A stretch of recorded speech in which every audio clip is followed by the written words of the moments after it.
Bienvenue à cette nouvelle édition du Bulletin des régions, une émission produite grâce à la collaboration des télévisions communautaires autonomes associées à Cogeco. Bonne émission. Alors, qu'est-ce que ça évoque pour vous, le 5-10-15? C'est un espace absolument magnifique. C'était des belles professions dans ce temps-là? J'ai fait 40 ans, madame. Non. Je vois l'homme comme un arbre parce que l'homme prend racine comme l'arbre. Avez-vous l'impression qu'il y a une relève pour ça? Est-ce qu'il y a des jeunes qui vont pour pas que ça se perde? C'est cette année que ça vaut vraiment la peine de venir au marché public. Ça représente une belle tradition, en fait, qui est un peu un porte-bonheur pour les pêcheurs.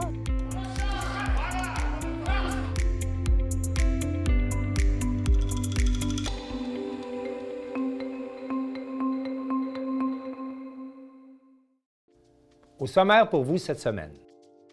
À Bonaventure, le bioparc obtient un important soutien financier. Dans le centre du Québec, on se soucie de la santé psychologique des producteurs agricoles. À Cap-Saint-Ignace, fermeture d'un autre commerce de proximité, la boulangerie C. Blouin et Fils. À Saint-Raymond, 2 services d'incendie s'unissent pour acheter de nouveaux appareils respiratoires. À Forestville, une levée de fonds pour acheter un véhicule adapté. À Sainte-Flavie, l'auteur-compositeur David Pinault entrevoit l'année 2025 avec beaucoup de défis. Au Parc national des Hautes-Gorges de la rivière Malbaie, une expérience hivernale hors du commun. Mais pour commencer cette émission, on va se rendre à Percé, où les membres du conseil municipal ont décidé de tenir certaines séances du conseil municipal à l'extérieur de l'hôtel de ville pour se rapprocher des citoyens. Un reportage de Jean-Denis Laperrière de la télévision du Rocher-Percé. Le 14 janvier dernier, la ville de Percé a tenu sa première séance du conseil municipal de l'année à l'extérieur de l'hôtel de ville. Cette nouvelle approche mènera le conseil dans les centres communautaires des différents secteurs du territoire. L'objectif est d'offrir aux citoyens des secteurs éloignés qui peuvent avoir de la difficulté à se déplacer jusqu'à Percé une chance de participer aux séances, de partager leur point de vue et de faire valoir leurs besoins.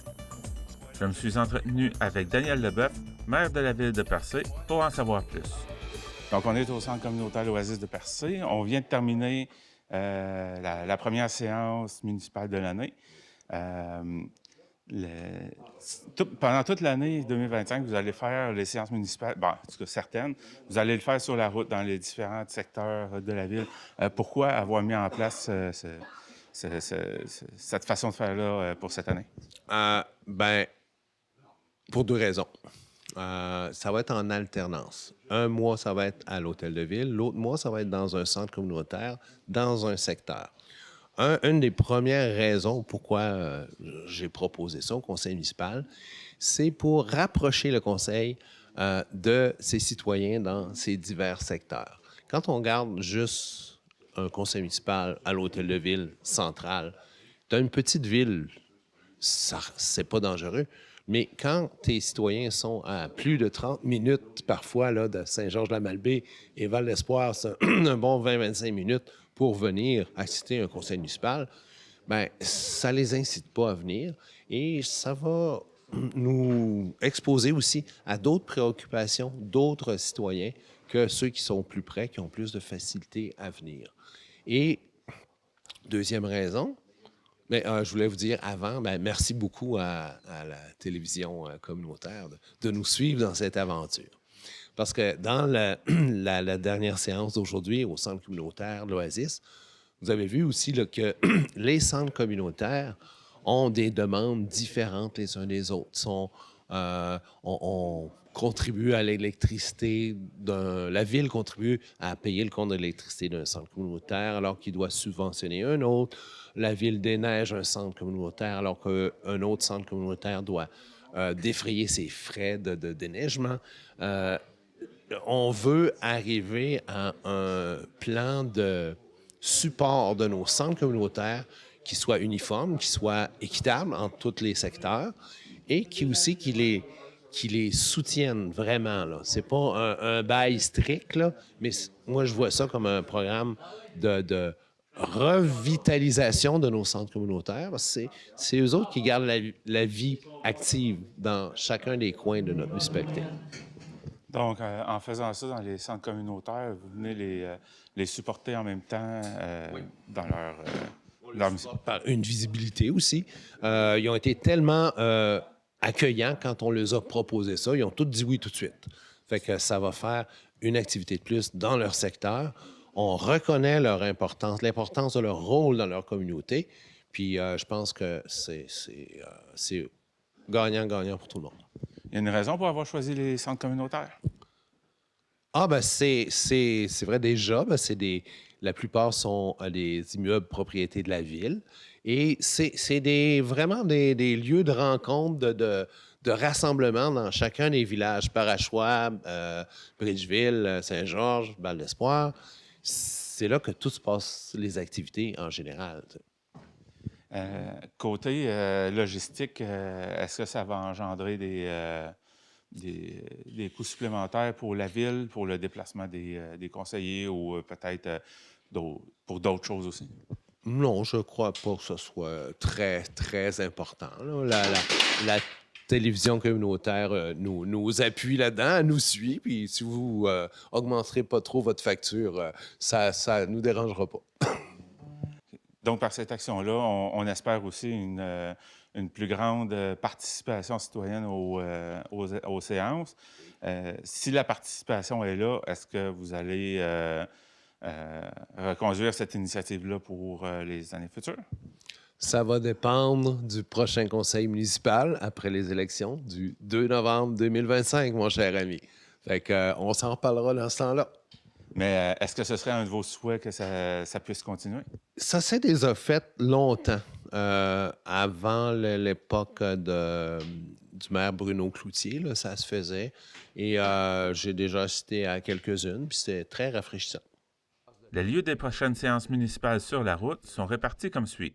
Le 4 février à Val-d'Espoir, le 1er avril à Cap-d'Espoir, le 3 juin à Saint-Georges-de-Malbaie, le 5 août à Bridgeville, le 1er octobre à Barachois et de nouveau à Val-d'Espoir le 9 décembre. Toutes ces rencontres se tiendront dans les centres communautaires des localités respectives. Concernant les autres séances, elles auront lieu à l'Hôtel de Ville. C'était Jean-Denis Laperrière à Percé. Vous écoutez votre reflet d'ici. Revoyez tous nos reportages sur notre site Internet.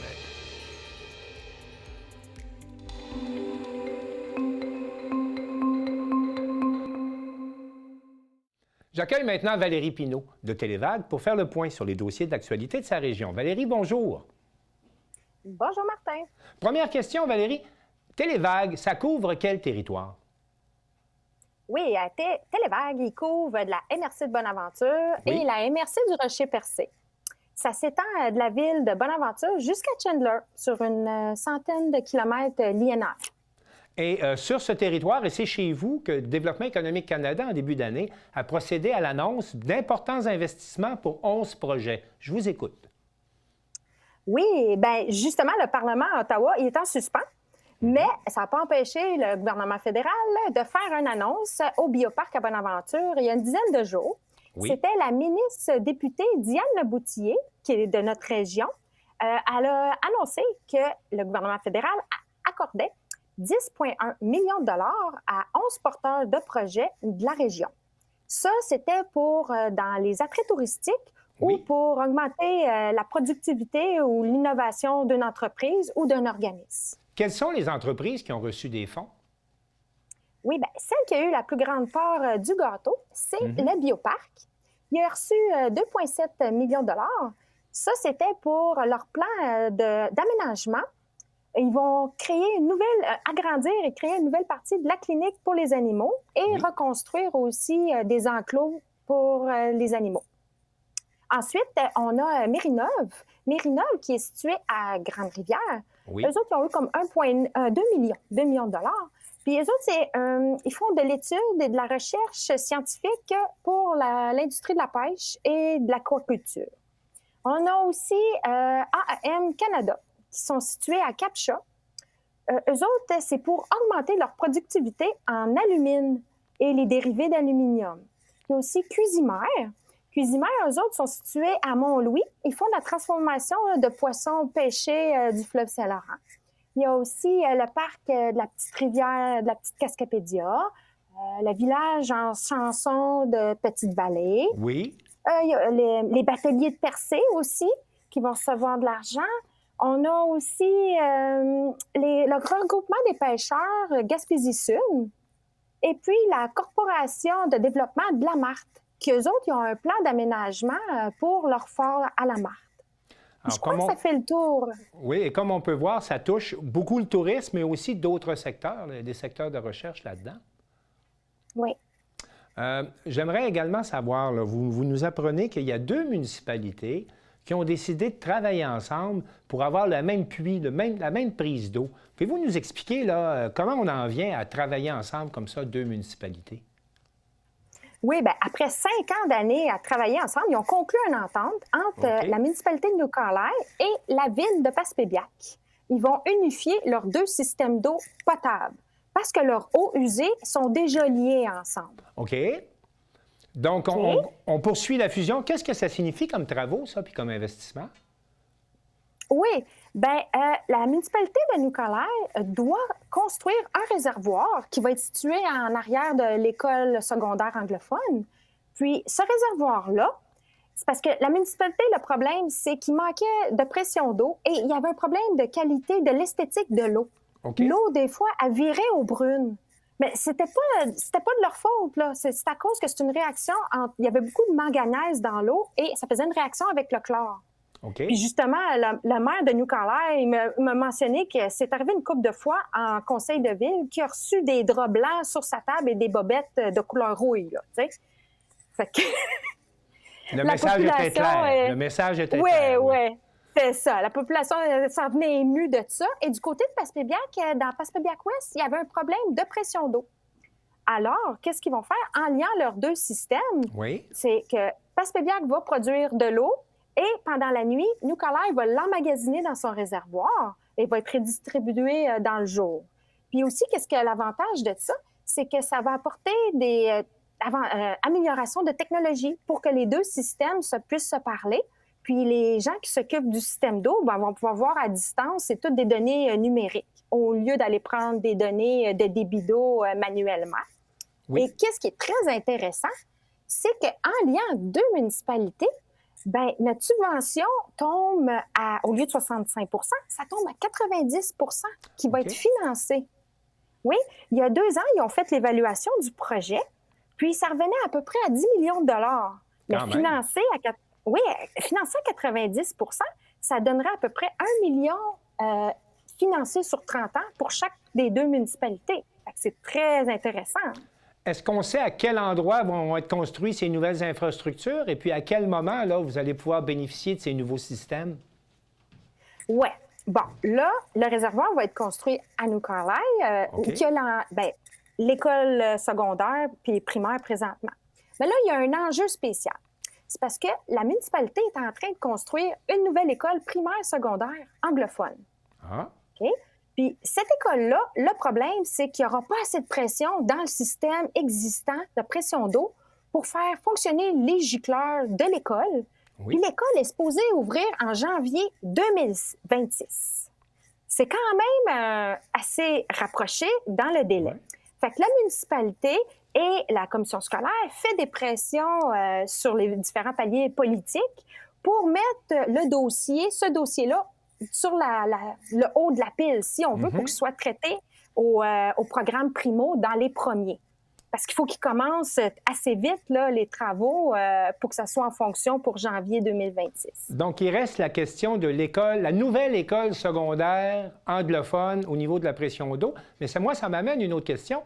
Vous avez une communauté anglophone assez forte, assez puissante, je dirais pas puissante, mais assez nombreuse, pour construire une école secondaire anglophone dans votre coin de pays. Oui, je vais vous dire franchement, on a plusieurs municipalités où il y a des petits groupes anglophones. Là. Il y a New-Carlisle, Chigawaite, Port-Daniel, Old Town. Et puis si on regarde, là, c'est comme la MRC de Bonaventure, c'est 14,6 de notre population qui est anglophone. Et dans la MRC du Rocher-Percé, c'est 7,2. Fait que ça va être quand même une école tout nouveau genre, une nouvelle génération d'écoles, toute high-tech, technologique. Puis ça va regrouper le primaire et le secondaire. Et ça, cette école-là, vous l'avez dit, la ouverture en janvier 2026. C'est ça. Mais il reste le problème d'eau à régler quand même. effectivement, en espérant que ça va aller vite. Parmi les autres nouveautés, là, on apprend également que vous avez un nouveau centre de plein air qui vient d'ouvrir à Saint-Siméon, une toute nouvelle base de plein air. Oui, c'est en plein ça. Leur ancien chalet, il était un peu désuet. OK. Fait que qu'est-ce que j'ai fait, c'est que j'ai préparé un beau reportage. Oui. Fait que je vous laisse le plaisir de le regarder. Alors, on écoute ce reportage à l'instant et j'en profite pour vous dire merci beaucoup, Valérie Pinault, et au plaisir d'écouter vos reportages. Merci, Martin. La municipalité de Saint-Siméon s'est dotée d'un tout nouveau centre plein air pouvant accueillir jusqu'à 120 personnes. Ce bâtiment moderne et fonctionnel est équipé de la fibre optique ainsi que d'un plancher chauffant, offrant ainsi un confort optimal à ses visiteurs. À Saint-Siméon, on avait un centre plein air qui s'appelait le Chalet des Sports à l'époque, qui était en fin de vie, qui datait de bien des années. C'est un bâtiment qui était très âgé. Au niveau du Code du bâtiment du Québec, là, ça répondait plus ou moins aux normes, puis c'était pas sécuritaire. Alors, en 2018, on a commencé à travailler sur des esquisses préliminaires. On a commencé à travailler sur des plans pour se doter d'un nouveau centre plein air. Au début, on pensait essayer de rénover l'ancien, sauf qu'on a fait faire une étude de vétusté, puis ça s'est révélé que le bâtiment répondait plus aux normes puis qu'il était désuet. Fait qu'on a opté pour un bâtiment neuf. On a déposé dans ce qu'ils appellent le PAFIR, un programme du ministère de l'Éducation supérieure pour essayer à l'époque, en 2019, puis on a été refusé. Fait qu'au final, on a réussi à trouver du financement à même notre programme TEC. Puis on est allé de l'avant pour la construction d'un nouveau centre plein air. Ça a pris 6 ans, du début à la fin, avant de voir notre projet prendre forme. Ouais. Coûtait combien le bâtiment? Le bâtiment, au final, on a encore quelques petites choses, mais devrait avoisiner 1 650 000 $. Par contre, au niveau financement, ce que la municipalité aura à financer, là, au final, c'est environ 450 000, 455 000 pour les 25 prochaines années. L'hiver, c'est certain, bien, on offre le ski de fond, on offre la raquette, on a de la glissade, on a une grosse côte, là. On est sur le sommet d'un monticule, fait qu'on a une glissade pour les enfants. Quand on parle de raquettes de ski, on fait du prêt de ski de fond gratuitement, bottines et ski de fond pour adultes. On fait du prêt de raquettes aussi pour les enfants et adultes. On a aussi des luges pour glisser, on a différents équipements. Puis en plus, c'est ouvert à la population en général. Ils peuvent venir jouer aux cartes, ils peuvent venir jouer à des jeux de société, ils peuvent venir tout simplement socialiser. On a un opérateur à l'intérieur, on a une cuisine commerciale. Pourquoi vous avez décidé de prendre la concession alimentaire ici? La raison, c'était un peu pour redonner aux citoyens de Saint-Siméon, pour qu'on ait une belle place. Ma conjointe est propriétaire du Costco du Ruisseau, puis ça fait qu'on est habitué là-dedans. Fait que c'est un peu pour ça. Le sentier motoneige, il passe-tu près du centre plein air? Oui, absolument. Il passe très près, fait que les gens vont pouvoir arrêter lorsqu'il va y avoir de la neige. Allez-vous avoir des soirées spéciales ou... Oui, on a déjà commencé même. On fait des brunchs le matin. Là, tu parles de soirée. On va avoir la prochaine, c'est Pokéball, qui va être vendredi le 10. Et le 17, on sait déjà que c'est mets chinois. Puis on y va avec, au fur et à mesure, on décide de ce qu'on fait. Là. Les heures d'ouverture, c'est fermé les lundis et mardis. Sinon, c'est ouvert les mercredis, jeudis, vendredis, samedis et dimanches, de 10h le matin jusqu'à 18h le soir. Puis les vendredis et samedis, si jamais il y a du monde, c'est 18h et plus. Là, ça reste ouvert tant aussi longtemps qu'il y a des gens. Après la saison d'hiver, est-ce que le chalet va rester ouvert au grand public? Il va être ouvert pour les locations. Présentement, on a notre saison hivernale qui débute du 15 décembre au 15 de mars. Après ça, il va être disponible. Il n'y aura plus l'opérateur à l'intérieur, mais il va être disponible pour des locations diverses. Baptême, mariage, colloques, réunions. Il va être ouvert à la population qui voudront le louer pour en faire des activités. Mais sa principale utilité présentement, longtemps qu'on se parle, c'est pour des opérations hivernales ouvertes au public. Pensez-vous que le centre plein air va devenir un lieu de rassemblement pour les citoyens? Certainement, ça l'est déjà. Ça l'était avant, dans l'ancien centre, même s'il était plus ou moins adéquat puis commençait à être désuet. Mais là, c'est sûr que c'est tout nouveau, tout beau. Là. Mais le fait d'avoir un opérateur à l'intérieur, c'est vraiment toute la différence. Puis c'est très, très attractif. On a des citoyens de chez nous, mais des citoyens de Bonaventure, Caplan, Saint-Alphonse. C'est ouvert à tout le monde. Oui, c'est un beau lieu de rassemblement, puis j'espère que ça va continuer. Le prochain objectif, c'est le site de l'île. On a un chalet au site de l'île, il y a un camp de jour, il y a Il y a différentes activités. On a le tournoi de pêche, on a plein de choses qui se passent au site de l'île. On a un bâtiment qui est là aussi qui commence à être désuet. C'est là-dessus qu'on est en train de tabler. Ça va être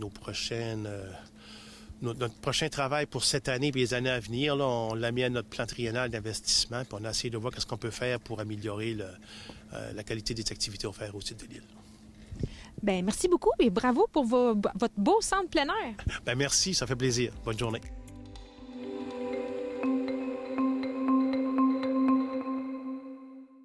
Sylvana Suarez de la Télévision de l'Érable s'entretient avec Éric Houle, le président de l'UPA du Centre du Québec, au sujet d'un programme de soutien à la santé psychologique des travailleurs agricoles. La Fédération de l'Union des producteurs agricoles UPA du Centre du Québec a créé un nouveau fonds visant à améliorer la santé psychologique des productrices et producteurs de la région. Ce projet a pour objectif d'amasser des fonds pour faciliter l'accès aux services de soutien psychologique et diminuer les tabous associés à la détresse mentale dans les milieux agricoles. Selon cette organisation, les besoins de services en santé mentale sont énormes au centre du Québec. Les plus récentes recherches disent que les 58% des productrices et producteurs agricoles présenteront des symptômes d'anxiété et 35% présenteront des symptômes dépressifs. À l'échelle provinciale, on dit que 10% des producteurs agricoles ont reconnu avoir des idées suicidaires. Monsieur Éric Houle, vice-président de la Fédération de la UPA du Centre du Québec, qui a également vécu des problèmes de santé mentale, assure que ce nouveau fonds prévoit offrir des services tels que le remplacement gratuit des travailleurs qui ne se sentent pas aptes au travail, entre autres. Bienvenue. Monsieur Éric, bonjour et bienvenue à cette émission. Bonjour, ça me fait plaisir. Bon, avant de parler du fonds que maintenant il y a pour la santé psychologique des producteurs d'ici de la région, on va commencer pour parler de pourquoi c'est important de parler de santé mentale dans les milieux agricoles de la région. Parce que c'est un sujet qui est peu démystifié. Les gens ne veulent pas trop en parler comme producteurs. On n'aime pas parler qu'on est des gens qui ont des problèmes psychologiques ou des problèmes soit de santé mentale ou peu importe. Fait que c'est un milieu qui est un petit peu plus fermé. Fait qu'il faut un peu le démystifier puis qu'on n'ait pas peur d'en parler pour s'assurer de briser l'isolement parce qu'on est des producteurs que bien souvent on se retrouve, on travaille chez nous, on est plus porté d'être isolé. Et quels sont les enjeux justement par rapport à ces sujets dans les milieux agricoles? Bien, les enjeux, c'est que bien souvent, c'est le suicide ou c'est le suicide qui est le plus gros enjeu. Là. Puis il faut s'assurer de ne pas en avoir le moins possible parce que c'est un métier auquel il y a le plus de suicides. C'est malheureux, mais c'est le métier où il y a plus de suicides. Fait que faut vraiment... le fonds a été créé pour ça, essayer de démystifier, essayer de créer des nouvelles choses pour s'assurer que les gens puissent en parler de plus en plus, puis s'assurer aussi qu'il y ait des soins qui soient appropriés pour eux. Quels sont les facteurs, justement, que vous voyez qui peuvent déclencher des troubles psychologiques dans les agriculteurs de la région, producteurs agricoles? C'est ça. Mais les producteurs ne veulent pas. On est toujours soumis à la pression, soit météorologique, soit la pression financière. On a vécu cette année, l'année passée aussi, les hausses de taux d'intérêt, les choses comme ça. L'isolement, c'est une chose qu'on va beaucoup voir parce que le producteur va être chez lui, il va avoir un problème financier, il ne sortira plus, il va rester chez lui, ça va aggraver le problème un peu plus. Là. Quels sont les tabous qu'il y a? Justement, pourquoi un agriculteur ne peut pas parler ou exprimer qui se sent en dépression ou qui a l'anxiété? Quels sont les tabous? Est-ce que c'est toujours les mails ou qu'est-ce que c'est?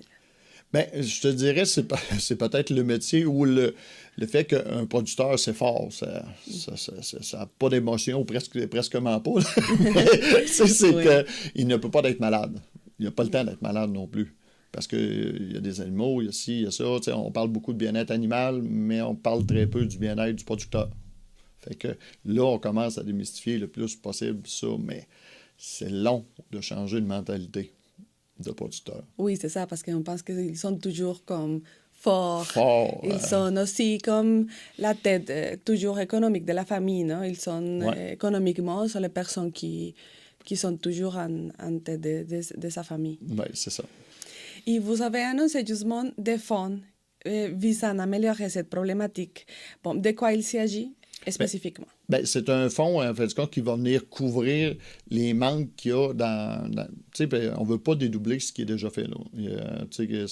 Soit au CIUS, soit AgriRessources, soit tous les services qui sont alentours, on ne veut pas le dédoubler, mais s'il manque des choses, des projets, c'est comme on parlait tantôt au cœur de maison des familles agricoles, si le producteur s'en va se reposer là, bien pendant, mettons, 1 semaine, 2 semaines, mais qui fait son train chez eux?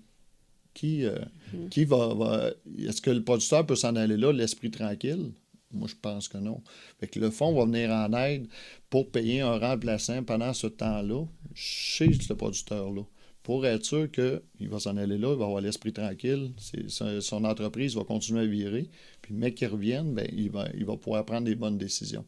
Fait que c'est un peu, tu sais, si on parle d'exemple là, de qu'est-ce que le fonds pourrait décaisser. Puis aussi, bien, toutes les travailleuses de rein, tu sais, la fédération, bien, on a une entente qui, tu sais, de financer les travailleurs de rein. Fait que le fonds va financer les travailleuses de rein de notre région pour s'assurer qu'il n'en manque pas de travailleuses de rein quand il y a des demandes. Et est-ce que aussi il y a l'option de demander des services d'un psychologue ou c'est seulement pour la relève? Le fonds, il y a vraiment un conseil d'administration qui est détaché de la fédération de l'UPA, mais qui, eux, ils vont faire l'analyse de la demande selon les référencements qu'ils vont avoir eu, soit les travailleuses de rein, soit par les gens du CIUS ou peu importe. Là. Fait que ça va être vraiment un organisme à but non lucratif là, qui a été formé.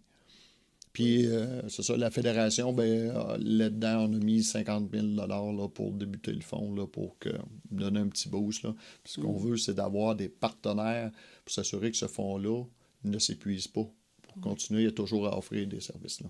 Et pour terminer, il y a un sujet qui pour moi c'est très important. Vous avez déjà parlé sur ça, mais j'aimerais avoir plus de détails sur la HALT. Oui. C'est comme une coopérative de remplacement de main-d'œuvre agricole. Oui. Comment est-ce qu'un agriculteur peut demander cette aide? Parce que je pense que c'est important, justement, parce que c'est trop de travail. Bien, cette coopérative-là, c'est une coopérative de producteurs et de remplaçants. Fait que c'est une coopérative, les deux sont dans la même coopérative. Puis, il s'agit d'être membre, de demander d'être membre. Puis, tu as une cotisation annuelle que tu peux payer temps par année, un peu comme un CAA. Fait que tu peux l'avoir. Mais aussi, il y a une chose qui est pas pire dans ce service-là, c'est qu'en cas d'urgence, tu deviens prioritaire. Maladie, mortalité, peu importe, tu as des urgences qui sont plus prioritaires qu'un surcroît de travail. Fait que le remplaçant va peut-être changer de place pour s'assurer que celui qui a une urgence chez lui, il soit capable d'avoir du remplacement. Puis c'est des gens, les remplaçants, c'est des gens qui sont équivalents, moi je vous dirais, d'un gérant de ferme, puis tu sais, il fait tout, là. C'est un producteur, là, qui vient prendre ta place pendant un certain temps quand tu fais la demande.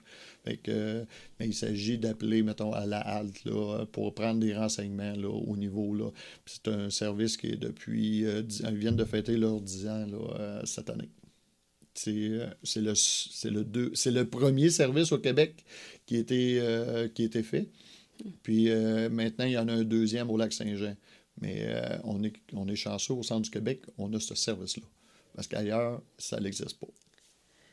Et les agriculteurs peuvent le demander au centre du Québec, la halte couvre le centre du Québec au complet.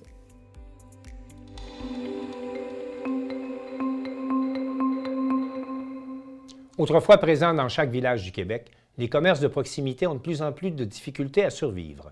C'est le cas de la boulangerie C. Blouin et Fils à Cap-Saint-Ignace, qui malheureusement cessera ses activités dans quelques semaines. Un reportage de Jean Carbonneau de CEMA TV. Autrefois, lorsque les moyens de communication et de transport étaient limités, chaque paroisse, chaque municipalité avait ses petits commerces de proximité, laiterie, cordonnerie, épicerie ou magasin général, et bien sûr, une boulangerie. Depuis quelques années, on assiste impuissant à la fermeture de ces commerces qui permettaient aux citoyens de répondre à ses besoins autour de chez lui. Dans la région de Bellechasse et Montmagny, plusieurs de ces commerces, dont des boulangeries, ont fermé leurs portes petit à petit, que ce soit à Montmagny, la boulangerie Fortin, à Saint-Philémon et récemment à Saint-Fabien-de-Panay, la boulangerie Boutin.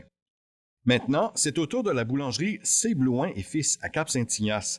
L'entreprise, reprise en 1958 par Claude Blouin, est parmi les dernières à être encore en activité dans la région.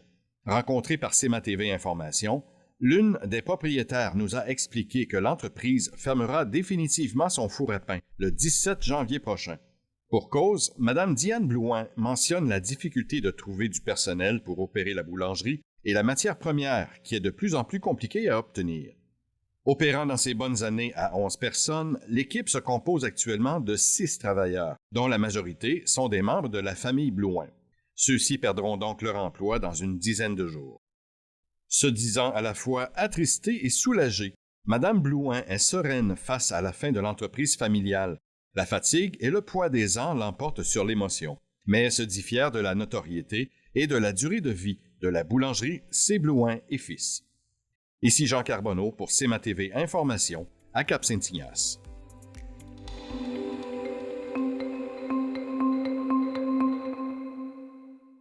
Les villes de Saint-Raymond et de Pont-Rouge ont réalisé d'importantes économies en s'unissant pour acheter de nouveaux appareils respiratoires pour leur service d'incendie. Un reportage de Philippe Papillon de CJSR. Les villes de Pont-Rouge et Saint-Raymond ont collaboré pour procéder à l'achat de 48 appareils de protection respiratoire isolants autonomes pour offrir à leurs services incendie respectifs du matériel d'une grande qualité, tout en réduisant l'investissement nécessaire. CJSR s'est rendu à la caserne incendie de Saint-Raymond pour discuter avec les directeurs incendies de Saint-Raymond et Pont-Rouge. Oui, dans le fond, la raison pourquoi on a acheté ce type d'appareil respiratoire-là, c'est vraiment, premièrement, parce qu'on avait besoin de renouveler nos flottes d'appareils respiratoires, autant du côté de Pont-Rouge que de Saint-Raymond. Nos flottes d'appareils respiratoires avaient atteint leur fin de vie utile. Il y a des appareils qui étaient défectueux, il y a des bouteilles aussi qui étaient rendues défectueuses. Puis, c'est des appareils qui dataient quand même d'une 15 à 20 années d'âge. Fait que c'est des technologies qui étaient plus vieilles, puis les pièces étaient plus disponibles pour faire la réparation ou très coûteuses. Fait que c'est la première raison qui nous a amené vraiment à aller en appel d'offres pour remplacer les appareils respiratoires. Alors, pourquoi c'est important le changement? Bien, entre autres, au niveau de la décontamination des appareils pour le lavage après les interventions. On avait aussi une spécification au niveau du harnais qui était beaucoup plus sécuritaire et avec une charge plus grande au niveau du transport d'un pompier, par exemple, qui serait en détresse. Et entre les 4 services incendie, l'interopérabilité, on a 220 cylindres disponibles pour se partager les cylindres dans l'intervention majeure. Enfin, si Pont-Rouge vient à Saint-Raymond ou Saint-Raymond vient à Pont-Rouge, Saint-Basile ou Sainte-Catherine-la-Jacques-Cartier, par exemple, tous les cylindres sont communs, on peut les interchanger entre les appareils respiratoires sans problème parce qu'on a le même modèle. Si on parle des composants de l'appareil respiratoire, une des nouveautés, c'est le harnais, comme je vous parlais tout à l'heure, entre autres avec la possibilité d'accrocher un crochet ici pour le sauvetage d'un pompier. C'est 1000 livres de charge possible. Et l'harnais a été aussi renforcé pour tirer de chacun des côtés. Et on a une poignée ici pour peut-être faire le sauvetage d'un pompier qui pourrait être en détresse. À l'intérieur du harnais, on a maintenant des batteries rechargeables avec une durée de 18 heures, ce qui nous permet de faire de longues interventions puis pas manquer de batterie pour les fonctions vitales de l'appareil respiratoire. Au niveau du cylindre pour l'apport en air, pour fournir l'appareil, on a 2 modèles de cylindres qu'on a acquis. Il y a un cylindre de plus petite taille. L'avantage, il est plus léger, plus compact aussi. Fait qu'un pompier pourrait se fatiguer moins vite pour des types d'interventions où il n'y aura pas toujours besoin d'être connecté. Le cylindre dure en moyenne environ 30 minutes, dépendamment du travail qui est accompli par le pompier. L'autre type de cylindre, c'est le cylindre qu'on a en plus grande quantité, les 2 villes. C'est un cylindre qui va durer environ 45 minutes. Un petit peu plus lourd, un petit peu plus volumineux, mais par contre, plus d'autonomie pour un pompier qui va travailler sur un toit ou dans une échelle. Puis aussi, sur les cylindres, une innovation qu'on a avec notre nouvelle génération d'appareils respiratoires, c'est vraiment ce qu'on appelle le Quick Connect. Avant, sur l'ancienne génération, c'était des filets qu'on vissait. On pouvait avoir de la saleté un peu ou du gel, des fois, qui rendait difficile la connexion. Là, tout se fait rapidement par le Quick Connect. Autant pour remplir les bouteilles dans nos postes de remplissage, dans nos casernes, que sur des interventions, tout est facilité. C'est une économie de 75 000 $ qui a été réalisée grâce à cette procédure d'achat regroupée de 48 appareils et de 128 cylindres d'air respirable dont bénéficiera la soixantaine de membres du personnel des deux services. Oui, dans le fond, la raison pourquoi on a décidé de faire un achat conjoint entre Saint-Raymond et Pont-Rouge, c'est vraiment, au départ, pour l'économie. C'était très intéressant de regrouper les deux villes ensemble. Ça nous permettait de sauver des sommes quand même importantes. Le projet global, là, au niveau formation, acquisition puis mise en service, ça nous a permis d'économiser 75 000 $ les deux villes conjointes. Fait que c'est quand même des économies qui sont intéressantes pour nos citoyens. Puis après ça, il y avait vraiment la question d'interopérabilité entre les deux villes. On voulait s'assurer d'avoir les mêmes appareils respiratoires, de pouvoir s'échanger des services, s'échanger des appareils respiratoires, que ce soit au niveau de l'entretien aussi, de la formation. Ça facilitait vraiment tous ces aspects-là, là, de travailler ensemble pour le projet. Puis en terminant, on a eu une formation commune au niveau de la mise en service des appareils respiratoires et une formation un peu plus poussée pour la réparation. Donc, ce qui est possible, c'est Saint-Raymond ou Pont-Rouge peuvent réparer les appareils respiratoires, peu importe l'appareil vient de quelle ville. Puis on s'assure d'avoir la même réparation puis le même service pour nos deux villes. Si on continue l'explication de l'appareil respiratoire, on a au niveau du facial, une des grosses différences, c'est avant, la télémétrie était à l'extérieur du facial. Ça prenait des batteries pour l'alimenter. Maintenant, la télémétrie est dans... Tout concentré dans le détendeur. Dans le détendeur, merci Eric, dans le détendeur, j'avais un blanc. Et ça marche par fibre optique.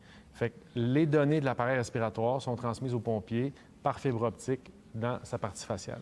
C'est un des avantages au niveau de cet appareil respiratoire-là. Pour améliorer la communication, il y a un haut-parleur. Alors, lorsque le pompier va donner des comptes rendus ou des directives à son équipe, la communication est meilleure, étant donné qu'il y a un haut-parleur qui va amplifier la voix du pompier lors de l'intervention. Au niveau de la partie ici qu'on a sur l'appareil, dans le fond, on a un manomètre qui nous affiche la pression. Puis il y a aussi un affichage digital qui est beaucoup plus convivial que ce qu'on avait avant sur les anciens appareils parce qu'il va nous afficher selon les niveaux d'air des couleurs différentes pour nous aviser si on a évacué le bâtiment parce que notre niveau d'air est en train de diminuer. Cette partie-là sert aussi d'alarme de détresse. Si un pompier est plusieurs secondes sans bouger, va se mettre à émettre une préalarme et ensuite, si le pompier ne bouge pas plus, ça va émettre une alarme que tous les autres pompiers vont pouvoir entendre autour. Fait que ça, c'est vraiment une pièce importante de l'appareil respiratoire. Aussi, on a au niveau, là, dans la partie avant, un peu le même principe que la partie arrière qu'on voyait tantôt, la partie dorsale. Les bretelles de l'appareil sont beaucoup plus robustes, plus endurantes à la chaleur, puis aussi plus ergonomiques parce qu'ils sont plus larges. Fait que c'est toutes des petites améliorations qui ont été faites sur l'appareil pour le rendre plus sécuritaire et plus ergonomique. Alors, nos efforts de collaboration qu'on fait déjà avec Saint-Raymond, Pont-Rouge et entre autres aussi Saint-Basile, on a un logiciel de gestion ICO qui est le logiciel pour la gestion des interventions, les rapports annuels qu'on fait. On rentre nos statistiques d'appel à l'intérieur. Fait qu'on a tous le même logiciel pour le traitement des données. On fait beaucoup aussi d'entraide automatique, une dizaine de fois par année, où on va travailler en collaboration ensemble sur des interventions incendies, ce qui vient faciliter l'intervention maintenant, ayant tous des appareils respiratoires du même modèle. Ça nous permet de partager les appareils respiratoires, partager les cylindres. On est aussi à élaborer, toujours améliorer nos techniques de combat au niveau, par exemple, de la prise de commandement, des techniques d'attaque, d'avoir des techniques d'attaque qui sont semblables pour faciliter le travail et assurer la sécurité des pompiers lors d'intervention. Oui, puis par exemple, un exemple qu'on pourrait apporter là, au niveau là, de la collaboration entre les deux villes, dans le projet d'acquisition des appareils respiratoires, les deux villes, Pont-Rouge et Saint-Raymond, on a acquis chacun un système là, qu'on appelle un RIC-PAC qui sert à venir faire le sauvetage d'un pompier en détresse dans un bâtiment qui a de la fumée à l'intérieur ou dans un environnement dangereux. On vient avec le RIC-PAC pour faire le sauvetage du pompier. Fait que vraiment, avec les deux villes, on planifie prochainement faire une pratique là, pour l'usage du RIC-PAC. Parce que le RIC-PAC pourrait dépanner là, autant un pompier, justement, vu qu'on est compatible, de Pont-Rouge, de Saint-Basile ou de Sainte-Catherine-la-Jacques-Cartier. C'est vraiment le même système. Fait qu'on a avantage à faire des pratiques, des entraînements ensemble. C'est un reportage de Philippe Papillon avec la narration de Danick Julien pour CJSR.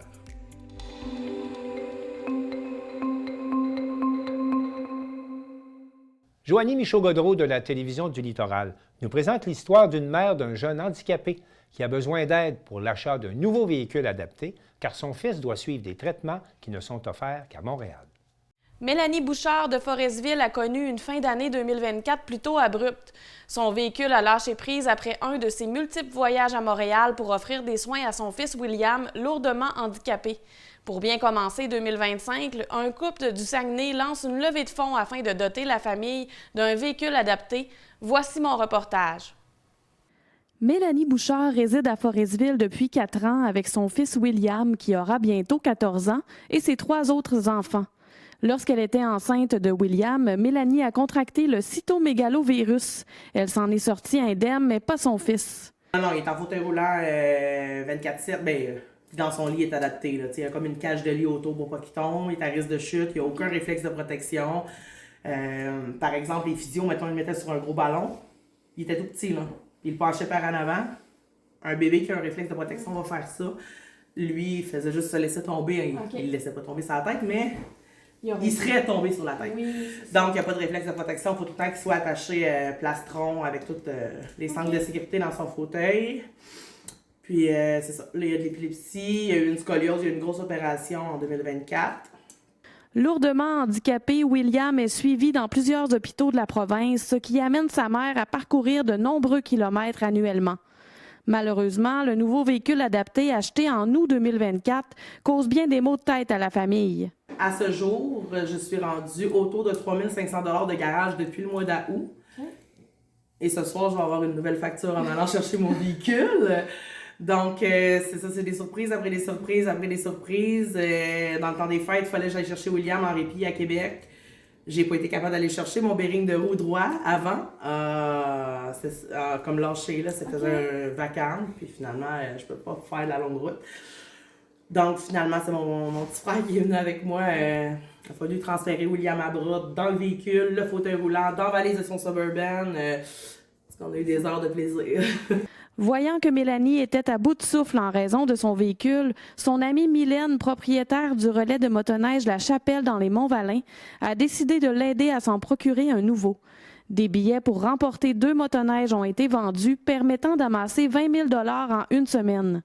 Pour récolter le reste du montant, une campagne GoFundMe a été lancée au début janvier. Je suis quelqu'un qui va se donner, puis j'ai vraiment beaucoup de difficultés à recevoir. J'ai pas de façon de gérer mes émotions. Je suis pas quelqu'un qui demande de l'aide, je suis capable tout seul. Je suis comme un homme qui demande pas son chemin, mais je suis une maman qui veut pas demander de l'aide. Fait que j'ai de l'aide malgré moi, fait que... c'est un défi d'accepter ouais, tout ça. ben tout le monde me dit, tu sais, Mélane, tu le mérites, puis là, ben... Fait que là, ce soir, je suis dans mon lit, puis j'ai les yeux pleins d'eau, puis je suis comme... Ça me touche vraiment, là. Des partenaires se sont aussi joints au projet, notamment Chicoutimi Chrysler, le Club Lion de Chicoutimi et le Club Lion de Forestville. Pour Mélanie, ce nouveau véhicule permettra d'assurer la sécurité de ses enfants lors de ses nombreux voyages. La maman monoparentale lance également un appel à l'aide pour du soutien à domicile. Une banque d'environ 30 heures est disponible pour l'aider avec William à la maison. Une aide qui pourrait faire toute la différence.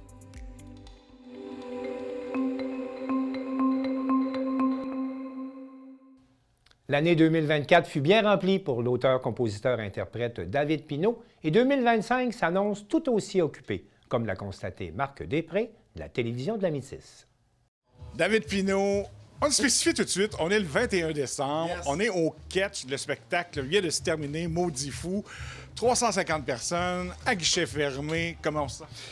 Sold out, c'est tout le temps le fun pour un artiste. Fait qu'on essaye d'avoir ça à tous les spectacles. On a fait un sold out aussi à Québec au Ballroom Country le mois passé. Fait que les sold out commencent à se faire un peu partout au Québec. On est content.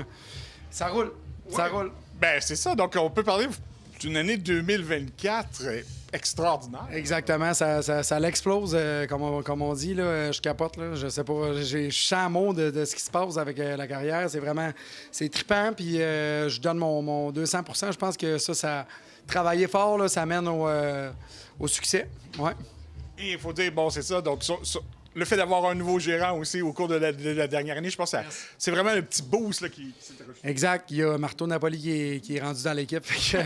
Marteau, il me pousse. Il me pousse à tous les jours. Là. Il me pousse à être un meilleur travaillant. Je suis déjà travaillant d'avance, puis lui, il me pousse à être encore plus travaillant. Fait que c'est débile, là, l'équipe qu'on fait ensemble. Puis il y a une vision, j'ai une vision. Quand on met ça ensemble, c'est tout le temps des bonnes idées. Puis on vise le top dans les 10 groupes les plus connus en 2025. Yes. Et aussi, il faut spécifier, bon, on aurait bien aimé faire l'entrevue donc sur la scène en bas, mais bon, la discothèque est embarquée, donc c'était impossible, sinon on ne se serait pas entendu, mais l'énergie d'un tel spectacle, c'est fou. C'est fou, puis tu sors de là, ben moi, quand je sors d'un spectacle de même, je suis pas brûlé. Tout le monde me dit « Hey, tu dois être brûlé. » Non, j'ai encore de l'énergie. Je suis content de mon spectacle, puis j'ai envie d'en donner plus à tout le monde. Dans 2 minutes, je m'en vais en bas faire de la merch avec la gang, faire des autographes, puis vendre de la merch. Fait que c'est vraiment cool. Là. Donc maintenant, c'est ça. Donc beaucoup de produits dérivés. Là. Exact. Bien, il y a des gilets Sailor désignés, de la nouvelle merch qu'on a faite ce soir spécifique pour le catch. Puis c'est ça, ça roule en maudit, ouais, comme on dit. À l'image, il faut l'avouer, de votre idole, Bob Bissonnette, d'une certaine façon. Ouais, exact, Bob, il va toujours être là dans mes racines parce que depuis que j'ai 14 ans que je le suis un peu partout au Québec. Puis quand il est décédé, ça a été un gros deuil pour moi aussi, là, je le connaissais pas. Oui, je le connaissais un petit peu parce que j'avais fait 4-5 spectacles avec. Mais je le connaissais pas personnellement, tu sais. Fait que, mais Bob, c'est une grosse perte au Québec, mais il a fait réaliser bien des affaires aux yeux de l'industrie, je pense. Ouais. Et bon, qu'est-ce que vous auriez envie de répondre peut-être à certains internautes qui disent « Bon, c'est ça, il essaie de faire du Bob Bissonnette », mais finalement, pour vous, c'est un hommage à Bob Bissonnette. Exact. Ben, c'est pas un hommage, c'est un... Dans le sens, c'est votre inspiration. Exact, oui, mais c'est un honneur de faire une toune de Bob Bissonnette par show, puis je vais toujours en faire une. Toujours parce que c'est grâce à lui que j'ai embarqué sur le stage. Parce que dans le temps, il y avait un concours de chansonniers, puis c'est lui qui m'a invité à le faire. Puis c'est grâce à lui qu'aujourd'hui, je suis sur le stage, puis que j'ai le guts de faire des spectacles. Et avec une équipe quand même chevronnée, là. Ouais, ben oui, j'ai une bonne équipe. J'ai mes guitaristes, mes violonistes, bassistes, le batteur. Il a lâché Simple Plan pour venir avec moi. Mais ouais, c'est un bon choix, c'est ça. Mais c'est ça, je suis bien content de mon équipe. Puis que ce soit l'équipe externe ou l'équipe interne, on a une grosse équipe. Puis je pense qu'on va dire ça de même, on torche toutes les équipes au Québec, je pense. Et s'il y a des gens qui veulent vous voir, ça a été annoncé cette semaine aussi, Presse en fête. Exactement. Vous êtes l'une des têtes d'affiche. Exact, tête d'affiche avec les gars du Nord à Presse en fête. Presse en fête, après ça, ben on a 121 festivals cet été. Spectacle, en fait, en un an, là, c'est ça. Fait que 121 spectacles pour l'année prochaine. Ça va être un gros défi. Ouais, étourdissant. Juste en le disant, j'ai l'air étourdi, là. Fait que oui, je suis prêt. Je suis prêt à tout ça. C'est un gros défi, mais je me lance dans le vide. Puis j'ai pas peur. Fait que je suis prêt. Ouais. Vos gobelets, comme vous les appelez, s'ils veulent vous suivre, eux le savent, l'adresse, mais pour vos futurs gobelins. Futurs gobelins, ben allez voir sur davidpinot.com, puis toutes les dates de spectacle sont écrites là-dessus. Puis on a même une boutique en ligne, on a toute l'équipe qui travaille le booking, ceux qui veulent booker des spectacles. Bien, vous pouvez envoyer un email pour booker votre spectacle partout au Québec, n'importe où. Puis c'est ça, fait que c'est cool. Donc, the sky is the limit pour David Pinot. J'ai pas peur de rien, fait que je suis prêt à défoncer toutes les barrières possibles pour devenir des meilleurs artistes au Québec. On a vu une coupe de shooters sur le stage, j'ai la bouche pâteuse un peu. Mais je suis prêt à tout. Fait que toutes les images qui vont rester ici ce soir, j'espère les republier puis d'être dans un top artiste au Québec dans un an. Donc, à suivre. À suivre. Ben, félicitations pour le beau travail, puis bonne année 2025. Merci beaucoup à toi.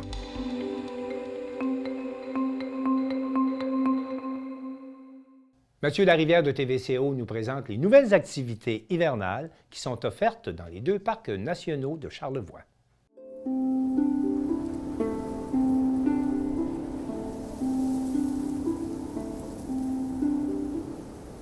Merci André Rouleau de nous avoir reçus aujourd'hui à la CEPAC.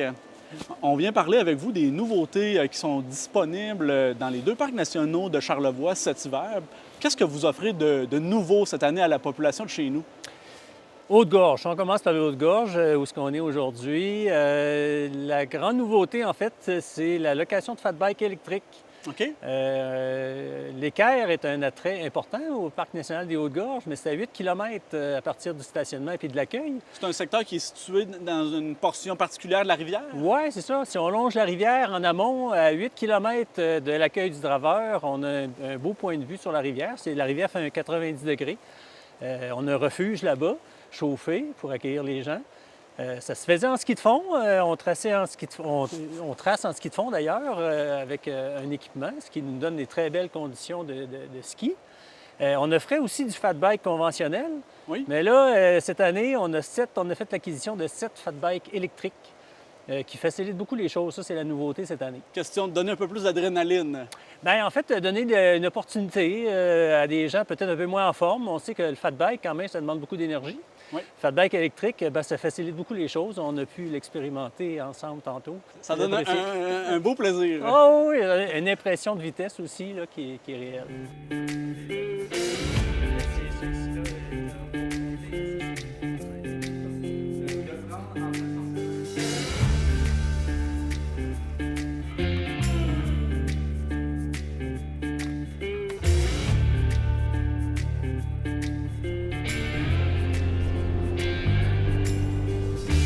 On a la coulée à Girard, elle était offerte l'année passée. En fait, la coulée à Girard, à partir de l'Équerre, qui est à 8 km de l'accueil, il y a encore un 11 km plus loin qui longe la rivière. C'est superbe aussi, c'est vraiment beau comme paysage. Cette partie-là est offerte uniquement soit en ski nordique, à pied, lorsque c'est bien tapé, en raquette. Et puis là, on est en train de caractériser le milieu pour voir s'il y aurait possibilité de tracer en ski de fond, éventuellement peut-être jusqu'au fond de la coulée à Girard. Donc, on vient rajouter un beau terrain de jeu pour les adeptes de ski de fond. Là. Oui. Aller-retour, ça représente près d'une vingtaine de kilomètres. Au-delà de 20 km de ski de fond.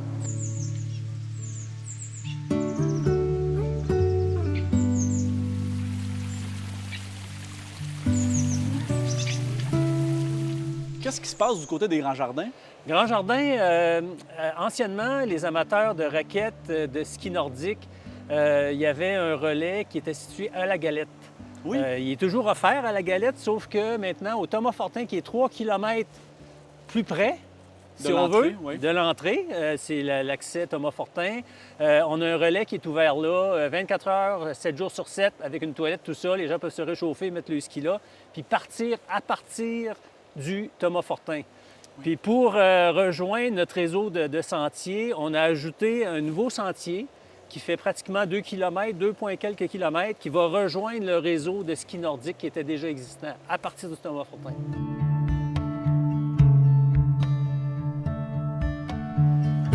Une autre nouveauté aussi, c'est que à partir de ce 2 km-là, on a accès à un nouveau point de vue sur une montagne qui est derrière le Thomas Fortin. C'est un secret bien gardé, ce sommet-là. Ça nous donne une vision 360 là, sur toutes les montagnes. On voit pratiquement d'après moi, on voit jusqu'au camp Mercier à partir de ce point de vue-là. Est-ce que c'est accessible aussi en raquette? Oui, absolument. Okay. Oui, raquette, ski nordique. Et puis, lorsque c'est bien tapé, bien là, c'est sûr qu'il n'y a pas neigé depuis longtemps, là, ça va être possible à pied avec des crampons, éventuellement, mais c'est sûr, il faut prévoir des raquettes minimalement pour se rendre dans ce coin-là. Donc, de belles activités pour toute la famille au courant de l'hiver à venir. Oui. Oui, puis ça s'ajoute, en fait, aux Hautes-Gorges, ça s'ajoute à la glissade qu'on a ici en arrière. La patinoire, nos gens sont en train de travailler pour aménager la patinoire qui devrait être prête. En tout cas, on espère. Les conditions sont un peu... hasardeuse. En dents de scie, si on veut. Là. Fait qu'on va se mettre à préparer la patinoire d'ici quelques jours. Fait qu'on espère pouvoir patiner d'ici peut-être 1 semaine, 2 semaines. On va voir selon les conditions.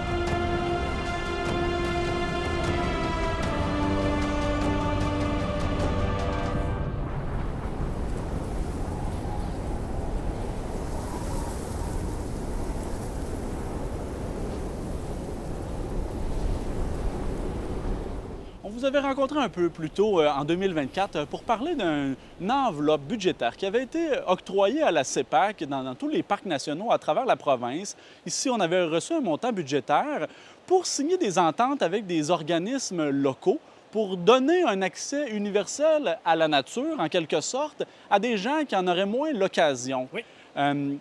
6 mois plus tard, on se rencontre aujourd'hui à nouveau. Qu'est-ce qui est advenu de ce montant-là? Avez-vous signé des ententes avec des partenaires dans la région? On a 4 ententes de signer avec des partenaires.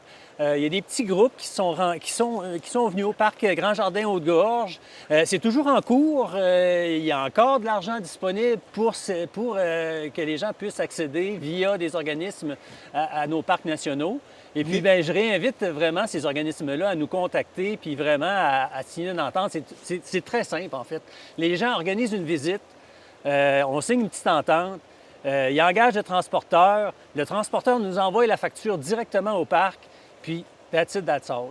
Donc, ça peut être des nouveaux arrivants, par exemple, des organismes qui viennent en aide à différentes populations? Absolument. Des gens qui ont moins accès à la nature, pour qui c'est plus difficile un peu, bien, ça facilite les choses, ça leur permet de découvrir ces beaux territoires-là.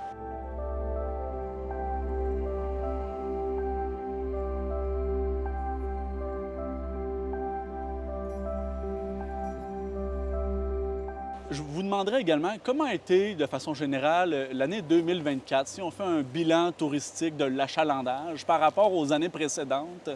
Bien, on a connu une bonne année en 2024. Je dirais, on n'a pas encore les chiffres officiels, là, mais moi, je dirais qu'on a eu une augmentation peut-être de l'ordre de 5 à 10 je croirais, là. C'est à vue de nez un peu, là, mais ça s'est bien passé dans nos parcs. Les différentes activités, les différents produits et services, là, si on regarde le volume, là, oui. Je dirais qu'il y a un 9 à 10 d'augmentation par rapport à l'année précédente. Oui, absolument. Vous aviez des aires de camping qui devaient être aménagées au courant de l'été 2024, des nouvelles aires de camping, si je ne me trompe pas? En fait, on remplace des vieux prêts à camper par le nouveau modèle Étoile. On a remplacé 5 cette année ici au Haute-Gorge. Et ça fonctionne? Oui, ça fonctionne bien. C'est un produit qui est bien apprécié par la clientèle, absolument. Merci beaucoup, André, de nous parler un peu plus de nos parcs de chez nous et puis on se souhaite un bel hiver. Bien, merci beaucoup. Merci.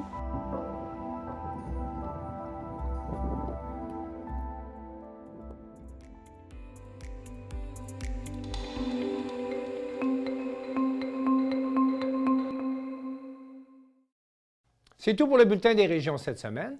Je remercie toutes les stations de télévision participantes et je vous dis à bientôt.